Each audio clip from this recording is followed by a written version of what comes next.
Di ujung kota kecil itu berdiri bangunan rumah sakit tua yang sudah ditutup lebih dari 15 tahun. Namanya dulu Rumah Sakit Bakti Sejahtera. Sekarang orang-orang hanya menyebutnya Gedung Ujung. Cat temboknya mengelupas, kaca jendela sebagian pecah, halaman dipenuhi ilalang setinggi dada orang dewasa.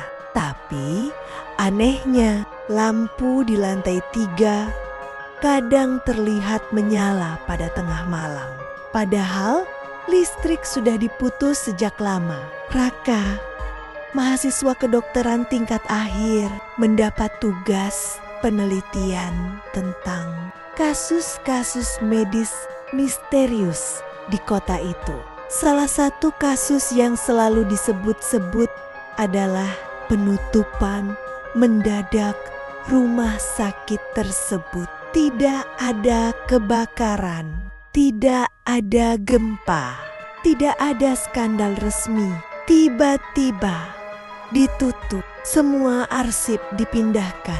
Beberapa pasien dipindahkan keluar kota, beberapa tidak pernah tercatat keluar.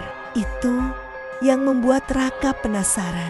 Ia mengajak 2 temannya, Dimas dan Alin, untuk masuk diam-diam malam itu. Cuma dokumentasi, kata Raka meyakinkan. Dimas tertawa kecil. Kalau ada hantu, sekalian penelitian anatomi gaib. Alin tidak tertawa. Sejak kecil, ia tinggal tak jauh dari gedung itu. Ia tahu cerita yang tidak pernah ditulis tentang suara ranjang didorong tengah malam, tentang orang-orang yang melihat sosok perawat berdiri di jendela lantai 3, dan tentang satu ruangan yang selalu terkunci. Ruang ke-313. Mereka masuk lewat pintu belakang yang setengah terbuka. Begitu melangkah masuk, udara berubah. Bukan cuma bau apek, ada bau logam seperti darah lama. Langit-langit lorong panjang itu penuh noda kecoklatan. Raka menyalakan senter. Cahaya menembus debu tebal yang menggantung di udara. Suara langkah kaki mereka menggema terlalu keras. Padahal mereka berjalan pelan. Kenapa rasanya kayak ada yang dengerin? Bisik Alin. Dimas menoleh ke belakang. Lorong kosong. Tapi pantulan di kaca jendela retak menunjukkan sesuatu yang tidak mereka lihat langsung. Bayangan tambahan. Sekilas berdiri di ujung lorong. Mereka memutuskan naik ke lantai 2 dulu. Tangga besi berderit saat diinjak. Setiap langkah seperti dipantau. Di lantai 2, deretan kamar pasien terbuka. Kasur-kasur masih ada. Beberapa selimut tersusun rapi, seolah pasiennya baru saja pergi. Raka memeriksa salah satu meja kecil di samping ranjang. Ada catatan medis, tanggal terakhir 17 Oktober tahun 2008. Nama pasien tidak diisi. Diagnosis, observasi, kondisi belum selesai. Raka mengernyit. Belum selesai itu maksudnya apa? Tiba suara roda ranjang. Mereka membeku. Suara itu datang dari lorong ujung. Pelan didorong. Mendekat. Dimas menyinari lorong dengan senter. Kosong. Tapi suara itu tetap ada. Kriit. Semakin dekat. Alin meraih tangan Raka. Turun. Sekarang. Tapi Sebelum mereka sempat bergerak, sebuah ranjang besi muncul perlahan dari tikungan lorong. Tidak ada yang mendorong. Ia bergerak sendiri. Di atasnya ada sesuatu tertutup kain putih. Ranjang itu berhenti tepat 5 meter dari mereka. Kain putihnya sedikit bergerak, seperti ada yang bernapas di bawahnya. Lampu senter Dimas bergetar.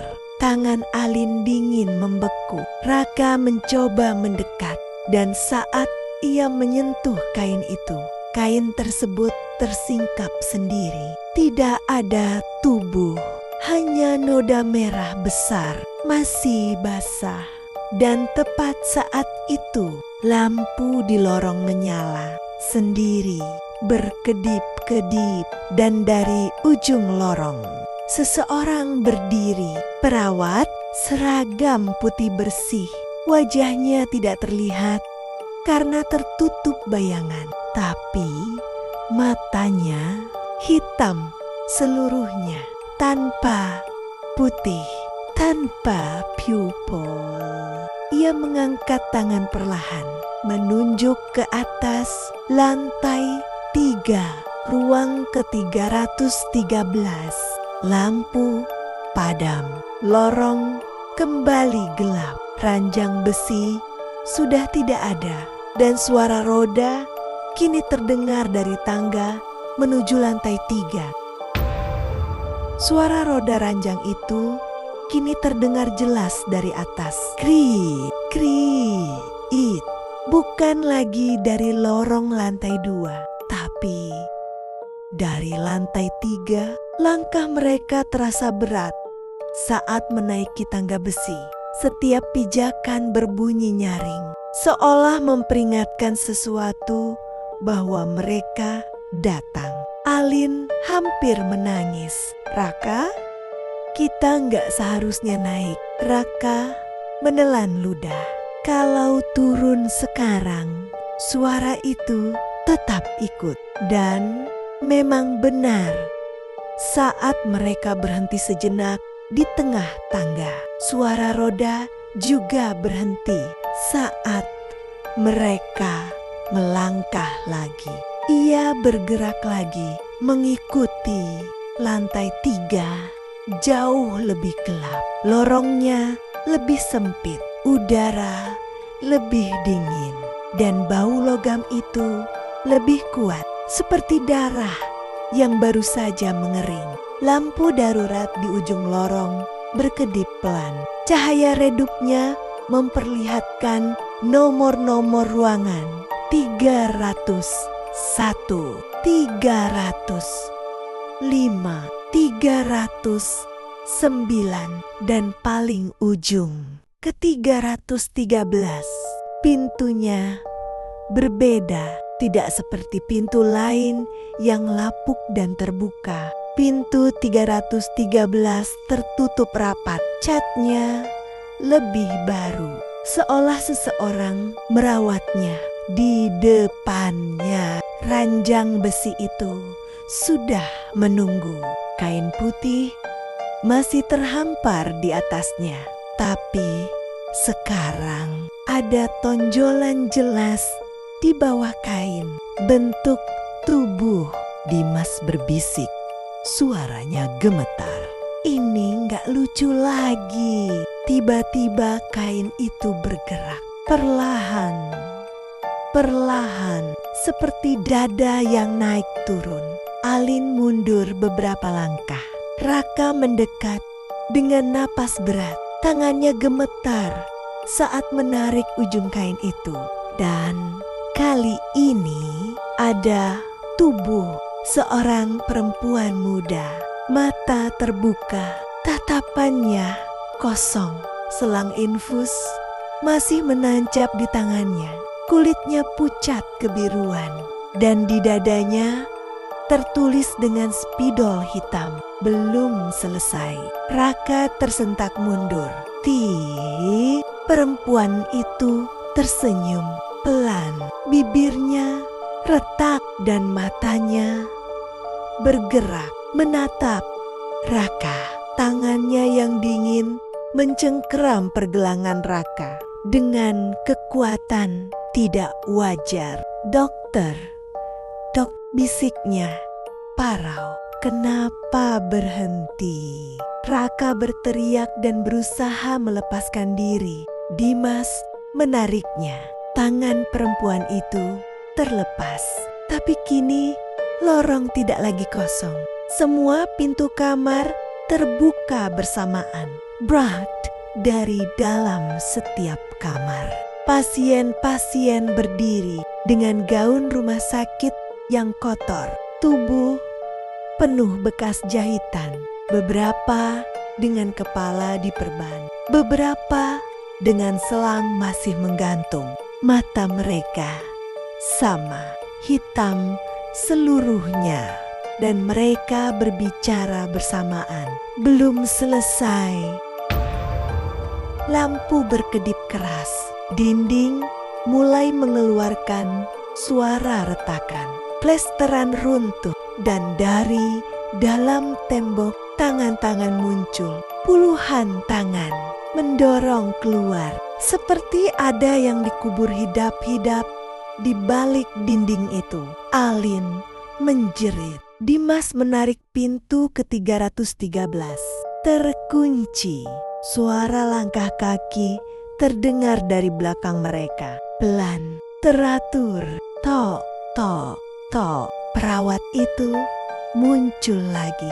Kali ini wajahnya terlihat. Tidak ada kulit, hanya otot merah dan mata hitam kosong. Ia berhenti di tengah lorong, menatap mereka, lalu menunjuk Raka. Kau yang kembali.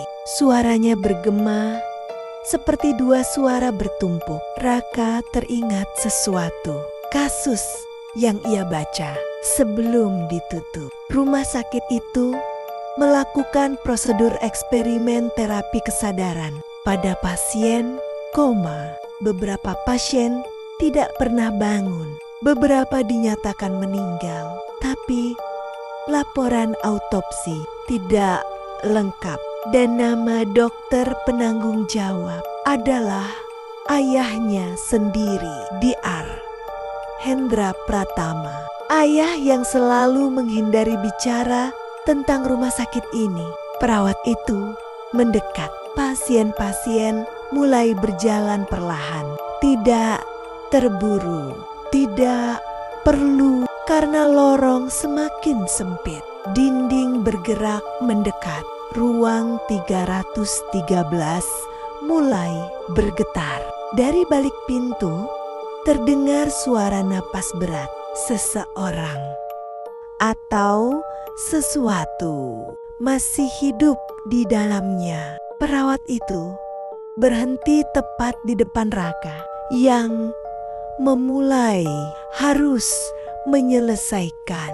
Tiba-tiba pintu 313 terbuka sendiri. K di dalam ruangan. Tidak ada ranjang, tidak ada peralatan medis, hanya satu kursi operasi tua. Dan di atasnya seseorang terikat. Wajahnya mirip Raka, tapi lebih pucat, lebih kurus. Matanya hitam dan tersenyum. Terima kasih sudah kembali, katanya. Lampu padam. Lorong dipenuhi jeritan. Dan pintu 313 menutup perlahan.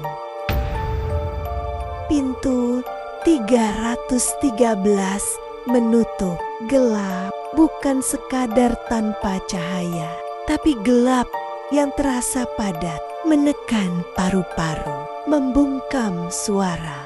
Raka mencoba berteriak, tak ada suara keluar. Di hadapannya hanya kursi operasi itu dan dirinya yang terikat. Versi dirinya yang lebih pucat, lebih kosong, lebih mati. Lampu operasi di atas kursi menyala tiba-tiba. Cahaya putih menyilaukan. Wajah sosok itu kini terlihat jelas. Itu memang Raka. Setiap bekas luka kecil di dagunya sama. Setiap garis alis sama. Hanya matanya yang berbeda. Hitam seluruhnya. "Selamat datang kembali," katanya pelan. Suara itu persis suara Raka sendiri. Di luar ruangan, jeritan Alin dan Dimas terputus. Tiba-tiba sunyi, seolah lorong tidak pernah ada, seolah hanya ada ruangan ini. Raka mundur perlahan. "Tolong, ini apa?" Sosok di kursi tersenyum lebih lebar. "Ini penyelesaian." Tali yang mengikat tubuhnya terlepas sendiri. Perlahan ia berdiri. Tidak ada suara napas, tidak ada detak. Ia melangkah turun dari kursi. Setiap langkah meninggalkan bekas cairan gelap di lantai. "Tubuh ini kosong sejak lama," katanya. Eksperimen itu tidak gagal, hanya belum selesai. Raka mengingat catatan lama ayahnya. Proyek pemindahan kesadaran. Mengambil jiwa sadar pasien koma dan memindahkannya ke wadah lain sebelum tubuh mati. Teori yang mustahil. Tapi malam ini mustahil terasa nyata. Kau tahu kenapa rumah sakit ini ditutup? Sosok itu mendekat. Karena terlalu banyak tubuh tanpa isi, dinding ruangan mulai bergetar. Dari celah-celahnya terdengar bisikan, ratusan suara. "Bangunkan kami, pindahkan kami. Kami belum selesai." Raka memejamkan mata. Ini bukan nyata. Sosok itu kini tepat di depannya. Tangan dinginnya menyentuh dada Raka, dan Raka merasakan sesuatu ditarik. Bukan daging, bukan darah, tapi kesadarannya. Kenangan masa kecilnya berkelebat. Ayahnya yang murung, ibunya yang sering menangis diam-diam, dan satu ingatan yang terkunci. Malam ketika ia hampir mati karena demam tinggi saat kecil. Ayahnya membawanya ke ruang operasi darurat. Di rumah sakit ini, lampu berkedip, suara alat berdenging, lalu gelap. Sosok itu tersenyum. "Kau tidak pernah benar-benar sembuh, Raka." Tubuh Raka terasa ringan, terlalu ringan. Ia melihat ke bawah. Tubuhnya masih berdiri, tapi ia tidak lagi di dalamnya. Ia berdiri di depan dirinya sendiri, dan tubuh itu kini membuka mata hitamnya. Sosok pucat itu tersenyum puas dan perlahan menyatu dengan tubuh Raka, masuk seperti bayangan menempel kembali. Tubuh Raka terhuyung, lalu berdiri tegak. Matanya kini hitam seluruhnya. Ruangan kembali sunyi. Pintu 313 terbuka perlahan. Lorong kosong. Tidak ada pasien, tidak ada perawat, tidak ada darah. Hanya debu dan cahaya bulan yang masuk dari jendela retak. Pagi hari, polisi menemukan 2 orang pingsan di lantai 2. Alin dan Dimas. Mereka histeris saat sadar. Mengaku Raka hilang. Mengaku melihat pasien berjalan. Mengaku pintu 313 terbuka sendiri. Tapi saat petugas memeriksa lantai 3, tidak ada ruang ke 313. Nomor terakhir hanya ke 312. Tidak ada bekas pintu tambahan, tidak ada kursi operasi, tidak ada apapun. Seolah ruangan itu tidak pernah ada. Seminggu kemudian, ayah Raka menerima panggilan. Putranya ditemukan di stasiun kota sendirian, linglung. Tidak ingat apapun tentang malam itu. Hanya berkata satu kalimat berulang-ulang, belum selesai. Sejak saat itu, Raka berubah. Ia jarang berbicara, jarang tidur, sering berdiri menatap cermin berjam-jam. Dan setiap malam, sekitar jam 3:13, lampu kamarnya menyala sendiri. Tetangganya bersumpah pernah melihatnya berdiri di jendela, menatap ke arah kota. Kota dengan mata hitam, dan di dalam kepalanya suara-suara itu belum berhenti. Rumah sakit mungkin sudah kosong, tapi eksperimen itu tidak pernah dihentikan. Ia hanya pindah tempat ke tubuh yang baru, dan suatu hari akan mencari wadah berikutnya, karena yang belum selesai akan selalu menagih untuk diselesaikan.